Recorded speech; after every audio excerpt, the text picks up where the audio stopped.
Bon, moi c'est Mohamed Mansour Ndoye, je suis docteur en médecine. En même temps, je suis ici au niveau de la clinique Saint-Docteur, installée par M. Adam Mbaye, un Thiessois qui vit aux États-Unis. Bon, puisque c'est un projet intéressant qui va certainement soulager la souffrance sanitaire au niveau de la population thiessoise, dont l'installation a été faite là-bas au niveau des États-Unis. Bon, on vous a appelé, vous êtes venu ici pour voir la réception de notre lot de matériel qui est quand même très importante et très sophistiquée. Bon, pour plus soulager quand même la souffrance thiessoise, surtout au niveau sanitaire. Après la réception de cet équipement important qui est venu des États-Unis et tout, aujourd'hui vous êtes dans la phase de préparation de nouveaux locaux pour démarrer les activités. Oui, les activités vont démarrer bientôt. Peut-être d'ici 3 mois. D'ici 3 mois, on va commencer à réceptionner et à commencer les activités de consultation et de traitement médical. Alors, tout à l'heure, vous avez parlé d'alléger la souffrance des populations et tout. En dehors de ça, mais le projet, il va impacter surtout au niveau pédiatrique, parce que la clinique va englober la pédiatrie et la gynéco-obstétricale. Il y aura aussi des consultations médicales qui seront faites des médecins de garde. Bon, vous avez vu, c'est un R+3. Un matériel sophistiqué de dernière génération qui est arrivé ici venant des États-Unis au niveau de la clinique. Surtout impacté au niveau des enfants, au niveau des femmes enceintes et au niveau des personnes âgées. Voilà, clinique gynéco-obstétricale, pédiatrique et consultation médicale, tout genre, gériatrie, bon, personnes souffrantes. Ouais. Alors, Thiès, dans la cartographie sanitaire de la région de Thiès, est-ce qu'aujourd'hui vous avez pris en compte tous les 3 départements ou bien vous avez ciblé le département de Thiès? Bon, pour le moment, pour le démarrage, on va surtout quand même, avant d'englober tous les 3 départements de Thiès, on va surtout s'installer en Thiès, et à Thiès département. Bon, après peut-être, bon, ça va englober tous les départements avec l'agrandissement. Mais on va voir d'ici, on va voir. Alors le projet a des caractères sociaux? Oui, le caractère a des mi-social, mi-privé. On va normer les prix avec les structures publiques. Oui. Voilà, les prix de consultation avec surtout les structures publiques, oui, surtout, c'est ça.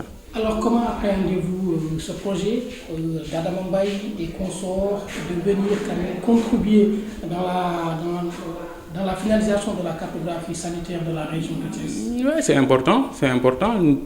Tout ce que, de plus que nous savons que Thiès manque réellement de structures sanitaires. Bon, si une nouvelle structure sophistiquée vient s'implanter, bon, ça ne peut que soulager, ça ne peut que englober une très grande partie de la population thiessoise, surtout dans cette zone qui va être une zone urbaine. Bon, on va s'implanter ici. Mais ça va aussi englober tout le département de Thiès. Thiès, waaw, di jàppale sama frère Adama mu nekk États-Unis, xalaat projet ci dëkkam di Thiessois aussi. Waaw, bëgg defar clinique bu tudd Saint-Docteur bu installé wu fii ci Jacques Ngent, ñu ngi fii tey ci Jacques bu Ngent ci côté mairie bi.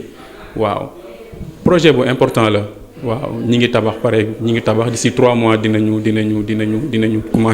commencer activité yi. Waaw, projet bi tey gis ngeen réception lot de matériel dernière génération bu sophistiqué bu importante quand même. Waaw, pour jàppale démarrage bi quoi. Waaw, projet bi day nekk ci day jàpp surtout day impacté pour la consultation pédiatrique néonatale, gynéco-obstétricale, mais surtout aussi médical tout genre. On va gérer, pour le début, on va commencer avec ces 3 spécialités. Bon, après, avec l'agrandissement, on verra. Nous allons voir nous défait ba mëna xol yenen activités quoi, surtout sanitaire. Alors tay kër docteur bu melni ci soxla won nako. waaw soxla won nako. Ñun ñi nekk ci domaine bi xam nañ ni quand même région yi, surtout même Dakar dafa manquer, d'autant plus que région yi Thiès manqué na structure sanitaire yu bari, avec agrandissement ville bi di màggee soxla na quand même bu état bi mënul jël lépp ñu am ay structures semi-privées yu ñëw pour jàppale population bi, d'autant plus que consultation yi dinañ ko normer, dinañ ko def mu mel ni hôpital public yi mu ñëpp jot ci. waaw ñu mën a dimbali population bi ci wàllu wér-gu-yaram kër gu am solo la lay nekk waaw. alors est-ce que kër gi day ñëw rek ci wàllu ndimbal ci wàllu li nga xam ne moom mooy paj est-ce que day jël volet social bi. waaw am na volet social bu am solo. waaw day nekk semi privé du nekk public du nekk privé comme clinique yi mais day nekk semi privé.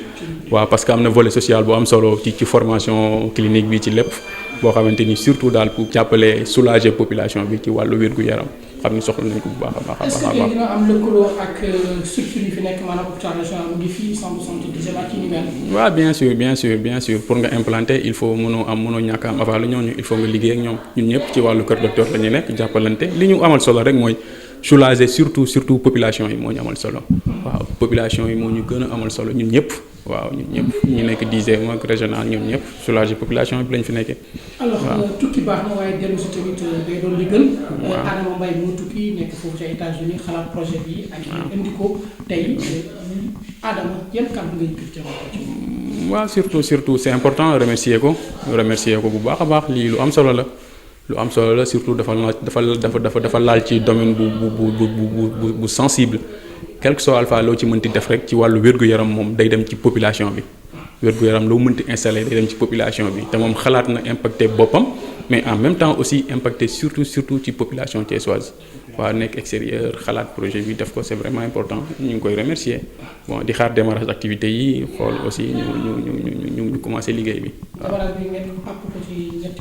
fii ak ñeenti weer daal waaw lañ àpp waaw ñeenti weer lañ àpp waaw pour commencer clinique kër docteur nekk fii ci rond point Jacques bi quoi ci côté mairie bi juste soriwul noonu quoi waaw dinañ démarrer incha allah waaw ñoo ngi nii di finaliser incha allah ok merci.